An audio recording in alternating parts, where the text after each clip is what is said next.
하고 있습니다. 그처럼 우리 사람은 자신이 생각했던 그 생각이 상황에 따라서 바뀔 수도 있고 그 신념에 따라 행동을 옮길 때도 있지만은 신념이 바뀌거나 신념이 무너질 때 우리는 또한 새로운 신념을 세우기도 합니다. 그처럼 사람은 한 마음, 한 모습으로 살아가는 것이 굉장히 힘들다는 것입니다. 우리는 세상을 살아가는 가운데서 변하지 않는 사람에게 보수적이다라는 말을 사용하기도 합니다. 또한 한편으로는 부정적으로는 저 사람은 왜 시대를 따라가지 못할까? 왜 시대에 뒤처지고 저렇게 생활을 하고 있을까라고 비판을 하기도 한다는 것입니다. 변화를 하는 것도 문제지만은 변화를 하지 못하는 것도 문제라는 것을 알 수 있습니다. 그런데 반면 하나님 말씀은 오늘날 우리 역사 가운데서 인류 역사뿐만 아니라 하나님께서 천지를 지으신 이후에 그리고 오늘날까지 하나님은 변함없이 그 진리를 선포하고 약속하신 대로 이행을 하고 계십니다. 그렇다면 사람은 하나님 말씀 앞에서 어떠한 모습을 가져야 할까요? 오늘 말씀과 같이 진리에 반응하는 백성이라며 어떠한 삶을 살아야 하는지 함께 나누고자 합니다. 성도가 성도로서 살아가는 것은 쉬운 일이 아닙니다. 사람이 한 모습을 갖고 사는 것도 쉬운 일이 아닌 것처럼 성도의 모습을 지키는 것도 쉬운 일이 아니라는 것을 우리는 몸소 깨닫고 살아가고 있습니다. 하지만 하나님께서는 택하신 자녀들이 하나님을 떠나 세상을 쫓거나 우상을 섬기는 일을 또한 원하시지도 않는다는 것입니다. 변하지 않는 것도 중요하지만은 변화해서 어떻게 변하는지도 중요하다는 것을 알 수 있다는 것입니다. 신명기 말씀에서 신명기 4장 23절과 26절 말씀을 보도록 하겠습니다. 신명기 4장 23절 말씀을 보시면 너희는 스스로 삼가서 너희 하나님 여호와께서 너희와 세우신 언약을 잊어버려서 내 하나님 여호와께서 금하신 아무 형상의 우상이든지 조각하지 말라. 내 하나님 여호와는 소멸하는 불이시요 질투하는 하나님이시니라. 내가 그 땅에서 아들을 낳고 손자를 얻으며 오래 살 때에 만일 스스로 부패하여 무슨 형상의 우상이든지 조각하여 내 하나님 여호와 앞에 악을 행함으로 그의 노를 격발하면 내가 오늘날 천지를 불러 증거를 삼노니 너희가 요단을 건너가서 얻는 땅에서 속히 망할 것이라. 너희가 거기서 너희 날이 길지 못하고 전멸될 것이니라 라고 하나님 말씀하십니다. 즉 하나님은 이스라엘 백성에게, 택한 백성에게 하나님 앞에서 변하지 말 것을 말씀하고 있다는 것입니다. 하나님은 우리가 변하지 않기를 원하십니다. 하나님 말씀 앞에서 변하지 않는 백성, 택한 백성이라면 언약을 맺은 그 백성대로 언약의 백성으로 살아가기를 원하신다는 것입니다. 만약 언약의 백성으로 살아가지 못한다면 24절 말씀처럼 여호와는 소멸하는 불이시요 질투하는 하나님이시라라는 말씀처럼 하나님은 질투하신다는 것입니다. 어떠한 상황에 하나님의 백성이 하나님 말씀 앞에 살지 아니하고 세상을 닮아갈 때, 우상을 쫓아 행할 때, 이교적 행위를 할 때 하나님은 질투하신다는 것입니다. 질투에 그치시는 것이 아니라 26절 말씀처럼 전멸될 것이라 라고 심판도 함께 말씀하신다는 것이죠.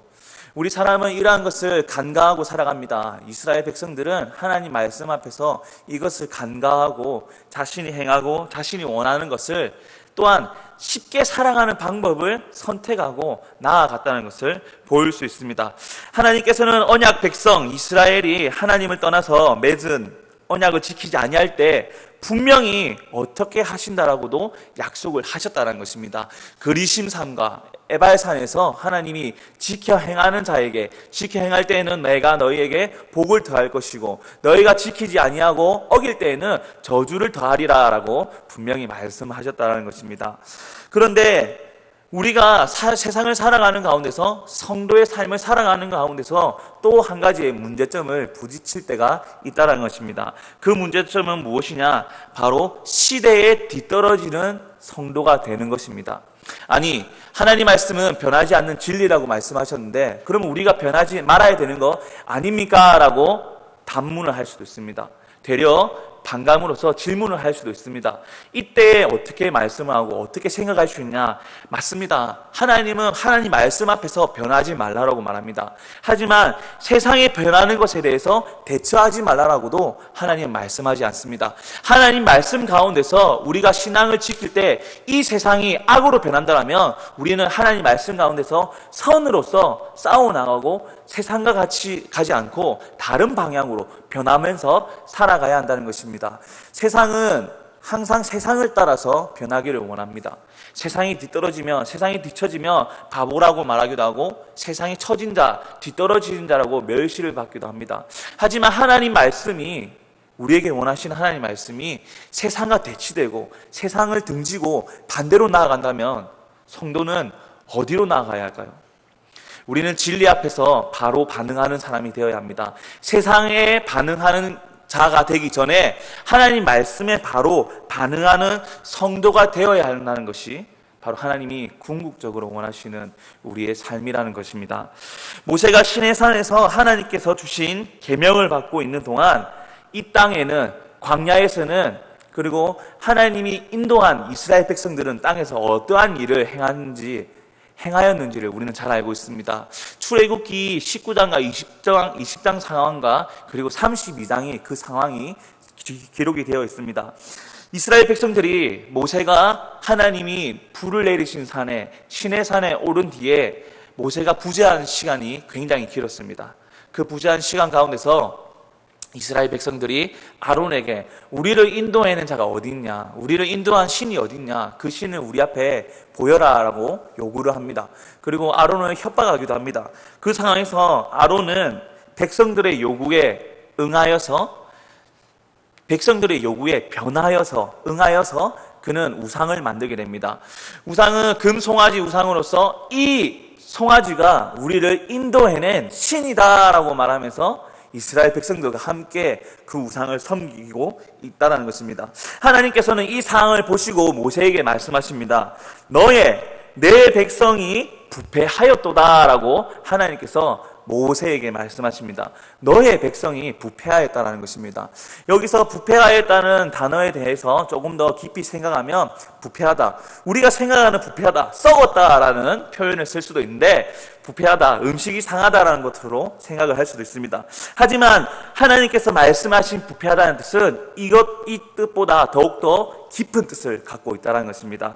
우리가 일반적으로 부패하다는 것을 생각할 때 단순히 윤리적으로나 도덕적으로나 잘못된 일을 행하는 것으로 생각할 수 있습니다. 또한 음식이 온전한 상태에서 썩어서 부패하다라고도, 즉 변질되다, 쓸 수 없게 되다라고 생각을 할 수도 있습니다. 그런데 여기서 성경이 말하는 뜻을 조금 더 깊이 찾아본다면 어떠한 뜻이 담겨 있냐면, 하나님이 하나님됨을 인정하지 않고 그들의 삶대로, 즉 우상을 섬기고 이교적 행위로 제사를 드리는 행위를 부패하다라고 성경은 말씀하고 있다는 것입니다. 상황이 바뀌었다는 것입니다. 어떻게? 하나님 진리에 백성이 반응하는 것이 아니라 세상과 우상의 이교적 행위에 반응하여서 변하는 것을 성경은 부패하였다고 표현을 하고 있다는 것입니다. 그러면 우리 성도는 어떻게 변해야 할까요? 부패하여야 될까요? 아니면 하나님 앞에서 변하지 말고 지켜야 할까요? 하나님은 먼저 하나님 앞에서 변하지 않기를 원하십니다. 하지만 우리가 연약한지라 변할 때 하나님 또한 두 번째 원하시는 마음이 있다는 것입니다. 그것이 바로 다시 하나님 품으로 돌아오라, 회복하라는 것을 말씀하신다는 것입니다. 구약 성경의 선지서에서는 이스라엘 백성들이, 선택받은 백성들이 잘못된 길로, 옳은 길로 변하는 것이 아니라 그른 길로 변하는 모습을 잘 나타내고 있습니다. 한결같이 선지자들은 외칩니다. 하나님께로 돌아오라, 회복하라, 부패한 길에 멈추지 말고 돌아오라, 돌이켜서 하나님께로 나아오라라고 하나님의 말씀을 전하고 있다는 것입니다. 오늘 본문 말씀 요나서도 역시 하나님이 돌아오기를 원하시는 그 마음을 잔뜩 품고 요나에게 명령하고 계신다는 것입니다. 오늘 본문 말씀 3장 1절 말씀을 보도록 하겠습니다. 3장 1절 말씀을 보시면 여호와의 말씀이 두 번째로 요나에게 임하니라 이르시되라고 기록이 되어 있습니다. 하나님의 말씀이, 하나님께서 요나에게 두 번째로 찾아오셨다는 것입니다. 그러면 첫 번째 요나에게 찾아오신 때가 있었다는 것이죠. 그 때를 살펴보면 요나서 1장과 2장을 볼 수 있습니다. 1장 1절 말씀에 여호와의 말씀이 아미떼의 아들 요나에게 임하니라 라고 기록이 되어 있습니다. 하나님께서 아미떼의 아들 요나에게 찾아오셔서 하나님께서 명령하셨다라는 것을 1장 1절로 알 수 있습니다. 여기서 요나의 이름과 아미떼가 요나의 아버지 이름인 것 같은데 아미떼가 무슨 뜻인지 한번 생각해 볼 필요가 있습니다. 먼저 요나는 비둘기라는 뜻을 가지고 있습니다. 또 다른 뜻은 무엇이냐? 비둘기가 아니라 무분별하다, 무감각하다라는 뜻을 갖고 있습니다. 조금 더 쉽게 말하면 둔하다, 그리고 어리석다라는 뜻을 가질 수 있습니다. 즉 감각이 없고 무분별하고 어리석은 자라라는 이름이 바로 요나라는 것입니다. 왜 성경은 이러한 요나의 이름을 나타내고 있을까요? 또한 반대로 아미떼라는 뜻을 살펴봅시다. 아미떼는 나는 진리다라는 뜻을 갖고 있습니다. 그러면 1절 말씀을 다시 살펴보면 여호와의 말씀이 아미떼의 아들 요나에게 임하니라라고 기록이 되어 있다는 것입니다. 나는 진리의 아들 요나에게, 어리석은 자에게 임하였다는 것입니다. 말씀이 굉장히 대조적으로 이루어져 있다는 것이죠. 왜 그럴까요? 요나가 어리석었다는 것을 조금 더 부각하는 반면 또한 하나님이 진리라는 것을 강조하기 위해서 아미떼의 아들이라는 것을 나타내고 있다는 것입니다. 여기서 아들이라는 뜻은 정말 육체적으로, 혈육적으로 아들이라는 뜻도 담을 수도 있지만은 반대로 이 사람이 어디 출신이다라고 표현할 때도 나사렛의 아들 예수 그리스도라는 표현처럼 아미떼의 아들 요나라고 말할 수 있다는 것입니다. 그러면 혈육적인 관계인지 아니면 이 요나의 어리석음을 더욱더 부각하거나 반대로 어리석은 자에게 진리를 부각하기 위해서 이러한 표현을 사용하고 있다는 것입니다. 즉 나는 진리를 모르고 무감각적인 요나에게 하나님이 임하셨다라는 것을 1절을 생각해 볼 수 있다는 것입니다. 이러한 상황 가운데서 요나가 하나님 명령을 듣지 아니하고 니느웨로 가라 했을 때 되려 니느웨 반대편인 다시스로 가려고 했습니다. 그래서 요바에서 배를 타고 다시스로 행합니다. 그런데 가는 길에 요나서를 잘 보시면 풍랑이 일어났는데 풍랑 가운데 이 풍랑이 어디서 왔는지 이방인의 뱃사공들이 그리고 선원들이 제비를 뽑습니다. 그들 역시 이 풍랑, 자신들이 경험하지 못한 풍랑을 만난 상황에서 자신들이 구하는 신들에게, 선원들은 많은 신들이 있습니다. 왜냐하면 선원들은 많은 지역을 여행하고 다니면서 그 지역의 신을 섬기게 됩니다. 우리가 잘 아는 심청전에서도 임당수를 지날 때에 그 임당수를 안전히 지나기 위해서 공양미 300석이라는 것을 바치기도 합니다. 그처럼 선원들은 우상숭배에 굉장히 민감합니다. 또한 그쪽 지역의 토속신앙에 굉장히 민감한 것을 알 수 있습니다. 제비 뽑기 전에도 이 풍랑이 어디서 왔는지 너희들의 신, 우리 각자의 신에게 구하여 보자라고 1장에 기록되어 있고 그때에 제비를 뽑은 상황에서 이 제비가 요나가 당첨이 됩니다. 우리가 성경에서 자주 인용하지만 이 제비 뽑기도 하나님이 주관하신다는 것을 우리는 잘 알고 있습니다. 그처럼 이 풍랑이 어디서 왔는지 왜 왔는지 선원들이 알게 됩니다. 요나 역시 이 풍랑이 자신 때문에 일어났다는 것을 알고 나를 바다에 던지라라고 말하고 있습니다. 그래서 바다에 던진 이후에 요나는 죽기를 자처했습니다. 될 대로 되라. 그냥 이 상황에서 나는 그냥 죽어야 되겠다라고 생각했지만은 하나님이 일을 하는 자를 그냥 버려두시지 않습니다. 또한 반대로 요나에게 큰 능력이 있어서 요나를 붙드시는 것이 아니라 하나님은 하나님 계획 가운데 하나님 뜻을 관철하시고 지키시고 변함없이 이행하신다는 것을 요나를 통해서 또한 요나에게 깨닫게 하기 위해서 요나를 큰 물고기 뱃속에 삼키게 됩니다. 그리고 요나가 그 뱃속에서 이렇게 죽을까 저렇게 죽을까 고민하는 가운데 하나님께 기도합니다. 그것이 2장에 기록되어 있습니다. 그 기도 가운데 하나님이 진짜 하나님이시라는 것을 또한 구원은 여호와께 속하였습니다 라고 요나가 기도를 한다는 것입니다. 그것이 2장 9절에 기록되어 있습니다. 2장 9절 말씀을 보시면 나는 감사하는 목소리로 주께 제사를 드리며 나의 성원을 주께 갚겠나이다. 구원은 여호와께 속하였나이다 라고 요나가 기도한다는 것입니다. 요나가 조금 변했습니다. 요나가 진리에 반응하는 백성이 되었다라는 것입니다. 참으로 기쁜 일입니다. 하나님의 백성이 하나님을 떠났다가 하나님께로 돌아온다는 것은 잃어버린 양을 찾는 아주 기쁜 일이지 않습니까? 그런데 우리가 잘 알다시피 이 요나가 2%가 부족하게 변화되는 것을 찾을 수 있습니다. 자, 3절 말씀을 보도록 하겠습니다. 3절 말씀 보시면 요나가 여호와의 말씀대로 일어나서 니느웨로 가니라. 니느웨는 사흘 동안 걸을 만큼 하나님 앞에 큰 성읍이더라. 하나님이 명령하신 바를 이제 순종합니다. 2절 말씀에 하나님께서 니느웨에 가서 선포하라라고 말씀하셨죠. 이제 요나가 그 니느웨로 가서 선포하기 전에 니느웨에 대해서 성경은 기록하고 있습니다. 니느웨는 사흘 동안 걸을 만큼 하나님 앞에 큰 성읍이더라. 요나가 살던 지역보다 더 크다는 것을 알 수 있습니다. 이 성읍이 얼마나 크면 하루하루를 꼬박 쉬지 않고 사흘 동안 걸었을 둘레를, 니느웨 둘레가 사흘 동안 걸을 만큼 넓었다는 것입니다. 아니, 밤을 새지 않고 걷는지는 모르겠지만은 사람이 보통 하루에 10리를 많이 걷는다고 합니다. 10리. 아니, 1시간에 4km, 10리를 걸을 수 있다고 말합니다. 그러면 우리가 보통 하루에 6시간에서 10시간을 걷습니다. 문경세제를 생각할 때, 우리 과거 시험을 치러 갈 때 많은 선비들이 어떻게 걸어갔습니까? 육로를 통해서 경북 지역을 지나서 충청도 지역을 갈 때 예천에서 하루를 묵고 문경세제를 넘습니다. 그러면 예천에서 하루를 묵고 쉬었다가 다음날 동이 텄을 때 문경세제를 넘고 문경세제를 넘는데 하루가 걸립니다. 그러면 문경을 넘어서 하루 쉬었다가 이제 다시 보은 지역을 지나서 이제 한양으로 과거 시험을 보러 가게 된다는 것입니다.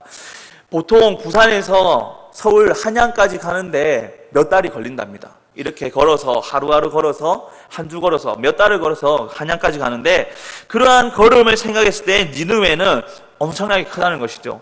예천에서 문경까지 가고 문경에서 또한 다른 지역으로 가는 시간이 걸릴 만큼 니느웨는 큰 성읍이라는 것입니다. 정확하게는 모르겠지만 일단은 성경에 기록된 대로 니느웨는 큰 성읍이었습니다. 그렇다면 이 큰 성읍을 하나님 말씀을 선포하는데, 전달하는데 오늘날 같이 방송 매체도 있지 아니하고 또한 좋은 기술력도 있는 것도 아니고 사람이 글을 쓰거나 소리를 외치면서 하나님 말씀을 선포해야 하는데, 요나는 과연 얼마만큼 순종하면서 니느웨에 하나님 말씀을 선포했을까요? 4절 말씀을 보시면 요나가 그 성읍에 들어가서 하루 동안 다니며 외쳐 이르되 40일이 지나면 니느웨가 무너지리라 하였더니 라고 기록이 되어 있습니다. 안타깝게도 요나가 사흘길 걸리는 그 큰 성읍을 하루 동안 다니면서 외쳤다는 것입니다. 이것을 보면 요나가 열심을 다해서 외친 것이 아니라는 것을 알 수 있습니다. 왜 그랬을까요? 요나는 죽을 고비를 넘겨서 정말 하나님이 구원 가운데 있다는 것을 고백하면서 하나님께 순종하겠다고 했습니다. 하지만 하나님께 온전한 순종이 아니라 부분적인 사람의 욕심, 자신의 욕심에 대한 부분적인 순종을 행하는 것을 보일 수 있습니다. 왜 그랬을까요? 니느웨는 아수르의 수도였습니다. 아수르는 이스라엘과 아주 대적적인 관계였습니다. 원수의 국가였습니다. 왜냐하면 아수르가 이스라엘을 침략했을 때 물질만 빼앗아가는 것이 아니라 사람들을 포로로 잡아서 종으로 다른 지역에 팔았다는 것입니다. 정말 슬픈 일이 이 아수르를 통해서 이스라엘이 겪게 되었다는 것입니다. 그에 대해서 이 요나는 아수르에 대한 적대감이 가득 찼다는 것입니다. 사람은 적대자에게 어떠한 마음을 갖습니까? 아주 미운 감정, 원수에 대하여 원한을 품게 된다는 것입니다. 하나님께서 명령하신 바냐, 아니면 사람이 그 미움을 용서를 하는 것이냐라고 저울질할 때 요나가 선택하였던 것은 어디에 더 큰 비중을 두고 있었을까요? 자신의 욕심이었다는 것입니다. 하나님께서 명령하신 선포보다 내가 서원을 했지만은 내가 저 아수르를 미워하는데, 저 니느웨가 하나님 앞에서 구원받는 것은 내가 원치 않는다 라고 생각하고 자신의 고집을 조금 더 무겁게 우위에 두었다는 것입니다. 그래서 요나는 이러한 일을 행하였습니다. 하지만 하나님은 요나에게 원하셨던 것이 무엇이었을까요? 하나님의 성품을 닮아서, 하나님의 성품을 담아서 하나님 말씀을 니느웨에 전하라고 하나님 명령하셨습니다. 웨스트민스터 소요리 문답 사문에는 이러한 질문이 있습니다. 하나님은 어떠한 분입니까? 라는 질문이 있는데, 이에 대하여 우리의 믿음의 선배들은 이렇게 고백합니다. 하나님은 영이신데 지혜와 능력과 거룩함과 의로움과 선함과 진리에 있어서 무한하시고 불변하신 분이다라고 우리의 믿음의 선배들은 성경을 통해서 하나님을 깨닫고 하나님의 성품을 고백하고 있다는 것입니다. 성경에서도 역시 그에 대하여서 많이 표현하고 있는 가운데서 출애굽기 말씀이 있습니다. 출애굽기 34장 6절과 7절 말씀이 어떠한 말씀이 기록되어 있냐면, 여호와라 여호와라 자비롭고 은혜롭고 노하기를 더디하고 인자와 진실이 많은 하나님이라 라고 성경에는 기록되어 있다는 것입니다. 하나님이 어떠한 분입니까? 자비롭고 은혜롭고 노하기를 더디하시고 인자와 진실이 많은 하나님이다 라는 것입니다. 이스라엘 백성이 모세가 부재한 상황 가운데서, 정말 하나님이 기름 부은 모세가 부재한 상황에서 그들이 원하는 우상 숭배를 했을 때 분명히 심판받고 멸망을 받아야 합니다. 왜냐하면 율례와 법도를 어겼고 하나님께 예배를 드리지 아니하고 우상 숭배를 행하였기 때문입니다. 하지만 하나님은 그 이스라엘을 멸하시지 아니하였습니다. 오히려 이스라엘에게 더욱더 큰 은혜를 베푸셔서 용서와 긍휼을 나타내셨습니다. 물론 하나님은 그 백성들의 우상 숭배에 대해서 분명히 진노하겠다, 멸하겠다, 내가 저들을 다 죽이겠다 했을 때 모세가 시내산에서 하나님께 구합니다. 하나님, 저들을 멸하시면 하나님이 어떻게 되십니까? 하나님, 이방의 신들이 하나님을 비우실 수도 있습니다. 하나님이 저들을 하나님 능력 가운데, 인자함 가운데 불기둥과 구름 기둥과 굶주리지 아니하시고 메추라기와 만나로 채워주시며 샘에서 마른 땅에서 샘을 돋게 하시고 그것으로 목을 축이게 하신 하나님이, 능력을 행하신 구원의 하나님께서 왜 구원한 백성을 다시 광야에서 죽입니까? 라는 것이 들려올지도 모릅니다 라고 했을 때 하나님이 모세의 그 간청을 듣고 간구함을 듣고 하나님이 노하기를 더디하시고 인자를 베푸셔서 이스라엘이 용서받는 것을 볼 수 있습니다. 이스라엘의 교만과 체면이 아니라 하나님의 은혜와 긍휼로서 그것을 다 덮고 품어주셨다는 것입니다. 요나서에서도 하나님이 니느웨에 전하라는 말씀은 바로 이것입니다. 이방인일지라도 하나님의 하나님됨을 인정하면, 회개한다면 이스라엘뿐만 아니라 니느웨도 아수르도 나의 백성으로 삼겠다라는 것을 요나에게 선포하라고 명령하셨다는 것입니다. 하지만 요나는 사람인지라 자신의 욕심과 체면이 있고 원수에 대한 미워하는 마음이 있었기 때문에 순종하지 아니하고 자신의 고집으로 진리 앞에 반응하지 못하고 우둔함으로써 요나의 이름처럼 분별하지 못하고 어리석게 자신의 욕심으로 말씀을 선포하는 것을 볼 수 있습니다. 5절 말씀 보도록 하겠습니다. 5절 말씀에 니느웨 사람들이 하나님을 믿고 금식을 선포하고 높고 낮은 자를 막론하고 굵은 베옷을 입은지라. 아니, 어떠한 일이 일어났습니까? 하루 동안 말씀을 전하였는데 이 니느웨가 성경에 기록된, 그 이전에 기록된 역사에 있지 않는, 성경에 기록되지 않는 회개의 바람이, 회개의 운동이 일어났다는 것입니다. 어디서부터 어디까지 일어났습니까? 하나님을 믿고 금식을 선포하고 높고 낮은 자를 막론하고 굵은 베옷을 입었다는 것입니다. 높고 낮은 자, 즉 모든 아수르의 니느웨의 백성들이, 고관과 신하와 그의 백성들이 하나님 앞에서 죄됨을 인정하고 굵은 베옷을 입었다는 것입니다.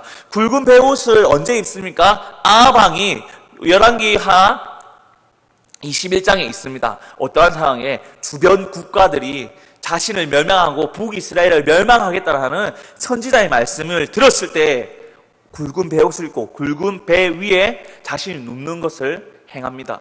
이것은 어떠한 상황입니까? 국가가 위기에 처했을 때, 힘든 상황에 처했을 때 왕이 선포하는 것입니다. 또한 왕이 엎드리는 것입니다. 왕이 엎드리면 그 신하들은 어떻게 할까요? 당연히 엎드립니다. 그러면 백성들은 어떨까요? 백성들도 당연히 엎드린다는 것이죠.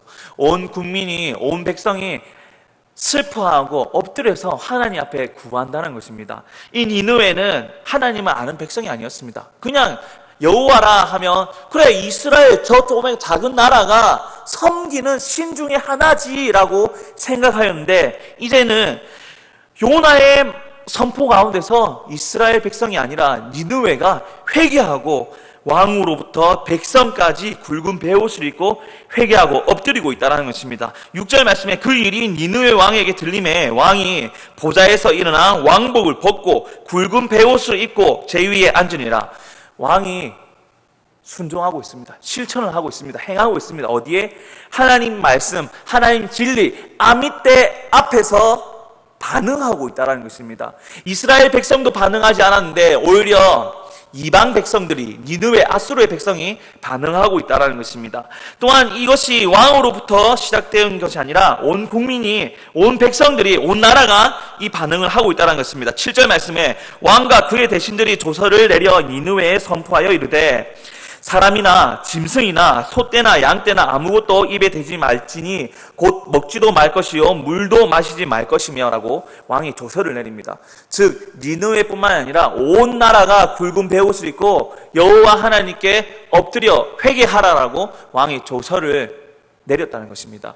다니엘서를 보시면 다니엘서에서 고레스 왕이, 다리오 왕이 어떤 조서를 꾸밉니까? 다리오 왕이 간신들에 의해서, 다니엘을 시기하는 간신들에 의해서 왕에게 제사를 드리거나 왕에게 기도하지 않고 오히려 가짜의 신에게 제사를 드리면 어떠한 사람이더라도 사자굴에 넣을 것을, 죽일 것을 명령을 내립니다. 그리고 그 조서를 도장을 찍고 온 나라에, 바벨론, 페르시아 온 나라에 배포를 합니다. 다니엘은 그에 꼽히지 아니하였습니다. 변하지 아니하였다는 것이죠. 다니엘은 그 조서에도 변하지 아니하고 하나님 말씀, 하나님 진리에 반응하여서 변하지 않아야 되겠다, 지켜야 되겠다는 것을 고백합니다. 그리고 다니엘은 하나님께 기도합니다. 그 사실이 온 나라와 왕에게 들리게 됩니다. 그리고 왕은 눈물을 머금고 다니엘을 사자굴에 던지게 되죠.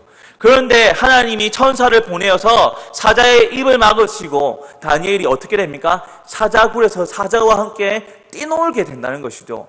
죽을 상황에 죽지 아니하고 하나님이 구원하셨다는 것을 다니엘서는 분명히 기록하고 있다는 것입니다. 하나님은 하나님께 진리에 반응하는 백성들을 버리시지 않는다는 것입니다. 하나님 말씀이 변하지 말라 하면 변하지 않는 백성을 지키시고, 하나님 말씀이 세상과 변하여서 싸우라고 말씀하실 때 싸우는 자들은 하나님이 버리시지 아니하시고 지키신다는 것을 다니엘서나 하나님 말씀으로 우리는 깨달을 수 있다는 것입니다. 니느웨는 진리에 반응하였습니다. 진리에 반응하는 백성이었습니다. 그래서 하나님 말씀에 반응하여서 그들이 굵은 베옷을 입고 회개하여 하나님 앞에 엎드리게 됩니다. 사람만 엎드린 것이 아니라 물론 짐승들은 영혼이 없습니다. 영혼이 없지만은 그 짐승을 치는 주인들이 그 짐승도 혹여나 심판을 받을까 두려워 떨면서 그들에게, 그 짐승에게 먹이를 먹이지 아니하고 굶겼다는 것입니다. 온 백성이, 온 짐승이 동참하는 회개를 이루었다는 것입니다. 8절 말씀에 사람이든지 짐승이든지 다 굵은 베옷을 입을 것이요 힘써 하나님께 부르짖을 것이며 각기 악한 길과 손으로 행한 강포에서 떠날 것이라. 왕이 조서를 내려서 어느 누구도 하나님 앞에 등지지 말고 업신여기지 말고 하나님께 엎드리는 사람이 되어라 할 것을 명령하였다는 것입니다. 요나가 능력이 있어서 이러한 일이 일어난 것이 아닙니다. 하나님이 세우신 사자가, 하나님의 종이 능력이 있어야만 나라가 변하고 교회가 변하는 것이 아니라는 것입니다. 하나님 말씀이 그 마음밭에 뿌려지면 온전한 마음밭, 옥토로서 하나님 말씀 진리에 반응하는 백성, 성도가 있다면 말씀 전하는 자의 능력에 좌지우지 되는 것이 아니라 하나님의 말씀과 그 마음밭의 영향으로서 그의 신실한 믿음으로 말미암아 하나님의 역사가 이루어진다는 것입니다. 믿으십니까? 우리 한 사람 한 사람이 하나님 말씀 앞에서, 진리 앞에서 반응하는 성도가 되기를 소망합니다. 니느웨는 하나님 말씀 앞에 반응하였습니다. 그리고 회개를 하였습니다. 그에 대하여 요나가 생각하고 요나가 계획하였던 것이 이루어지지 않는 것을 볼 수 있습니다. 9절 말씀에 하나님이 뜻을 돌이키시고 그 진노를 그치사 우리가 멸망하지 않게 하시리라. 그렇지 않을 줄을 누가 알겠느냐 한지라. 누가 생각했을까요? 요나가 생각했을까요? 하나님 선지자라고 말하는, 하나님 선지자로 사용되는, 하나님 부리시는 선지자 요나도 알지 못했다는 것입니다. 그 어떤 이들도 알지 못했지만은 하나님이 이것을 아시고 하나님이 큰 일 가운데서, 하나님이 계획 가운데서 심판보다 회개를 사랑하시는, 진노보다 긍휼을 사랑하신 하나님이 니느웨를 받으셨다는 것입니다. 니느웨는 과거에 있었던 아수르의 국가입니다. 오늘날에는 없습니다. 오늘날에는 멸망당했습니다. 하지만 하나님이 이들을 영영 버리신 것이 아니라는 것입니다. 비록 이러한 회개 이후에 멸망을 당했지만은 하나님 그들이 회개할 때 그들을 버리시지 아니하였다는 것입니다. 구하라 그리하면 주실 것이요. 하나님은 하나님께 구하는 자, 신실히 하나님께 엎드려서 회개를 구하는 자에게 하나님 그들을 버리지 아니하신다는 것입니다. 회개는 성령의 능력입니다. 성령의 사역입니다. 사람의 생각과 고집으로, 사람의 능력으로 일어나는 것이 회개가 아니라 하나님 성령이 나타내시고 성령이 임하시고 성령이 역사하시는 일이 회개라는 것입니다. 내가 똑똑해서, 내가 대단해서, 나의 고집이 없어서, 내가 순종해서 회개가 일어나는 것이 아니라 하나님이 성령님을 말미암아 성령님을 통해 우리 마음을 변화시키시고 만져주시고 회복시키시며 하나님 앞에서 붉은 베옷을 입는 백성으로 돌이키신다는 것입니다. 하나님은 진노보다 심판보다 회개를, 또한 하나님 백성의 믿음으로 의로운 백성이 되기를 원하신다는 것이죠.